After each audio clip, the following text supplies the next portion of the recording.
वक्त हमने देखा कि शेर अफजल मरवत साहब ने जब चीफ जस्टिस साहब पे तनकीद की तो आपका बड़ा वाज़ेह बयान जो है वो सामने आया कि आपको एतमाद है।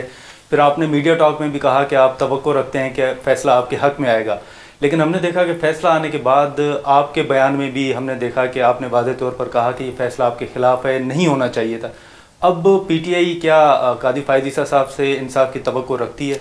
जहाँ तक हमारा ताल्लुक़ है तो यस, हम हमेशा से सुप्रीम कोर्ट से उम्मीद करते रहे, सुप्रीम कोर्ट पे हमने एतमाद किया है। अब भी हम सुप्रीम कोर्ट पे एतमाद कर रहे हैं। आज भी हमारे सुप्रीम कोर्ट को सारे जजेस पे हमारा एतमाद है। हमने किसी भी डिस्ट्रस्ट शो नहीं किया कि हमें आप पे एतमाद नहीं है तो लिहाजा आप मेरा केस न सुने। आज भी हम रिक्वेस्ट करेंगे सुप्रीम कोर्ट से हमारे केसेस को आप सुने, आईन और कानून के मुताबिक ही सुने, चाहे उसमें चीफ जस्टिस साहब भी बैठे हों। लेकिन हमारी अदालत से एक रिज़े ज़रूर है, हमें पेशावर हाई कोर्ट में डिसीजन में स्टे मिला। स्टे जिस दिन मिला द नेक्स्ट दिन आपने 26 दिसंबर को हमें स्टे मिलता है। 2 जनवरी को 2 जनवरी को एक एप्लीकेशन फाइल की जाती है, उसके साथ एफिडेविट अपील की जाती है। जिस एडिशनल अटॉर्नी जनरल ने ये कहा था कि ये मैं मौजूद था, उसकी सारी आर्गूमेंट्स हुए थे, 1.5 घंटा उसने बहस की थी। उसने एफिडेविट ये दे दिया कि न मैं कोर्ट में मौजूद था और न मैंने आर्गूमेंट्स किए थे।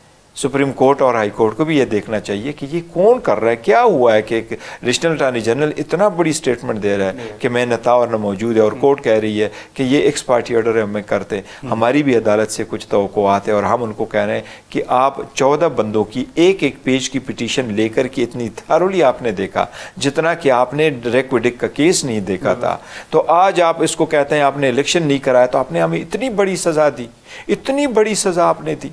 इलेक्शन में इलेक्शन कमीशन का ऑर्डर उठाया, उसमें एक लफ्ज़ लिखा है कि उमर अयूब साहब जो हमारे सेक्रेटरी जनरल थे, चूँकि वैकेंसी नहीं थी इसलिए वो आगे जाके और नियाज़ुल्लाह नियाज़ी साहब जो हमारे चीफ इलेक्शन कमिश्नर थे उसको नॉमिनेट नहीं कर सकते थे, लिहाजा इलेक्शन सही नहीं हुए।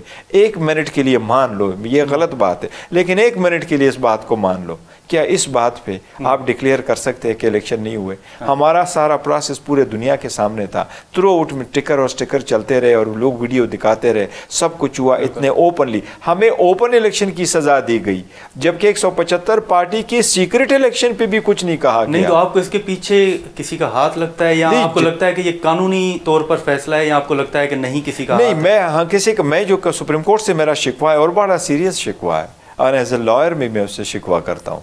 मैं सुप्रीम कोर्ट को समझता हूँ कि हमारा एक कानून है, और कानून यही है कि अगर आपके सामने इलीगल ऑर्डर भी आ जाए, लेकिन लीगल ऑर्डर को सेटिसाइड करते हुए अगर आप समझते हैं कि इस वक्त इतनी देर हो गई है कि इससे ज़्यादा नाइंसाफ़ी होगी, तो आपने उस ऑर्डर को सेटिसाइड नहीं करना। मैं समझता हूँ, मान ले फॉर अ सेकंड कि हमारे इंट्रा पार्टीज इलेक्शन में कुछ फ्लॉस थी, क्या ऐसी फ्लॉस थी कि हम पूरे सिस्टम से हमें आप आउट कर ले? क्या ऐसी जमहूरियत की खैर हो गई? या जमहूरियत, मैं समझता हूँ कि हम तो दीवार के साथ लग चुके थे। जमहूरियत, इस डिसीजन से जमहूरियत को दीवार में चुन दिया गया।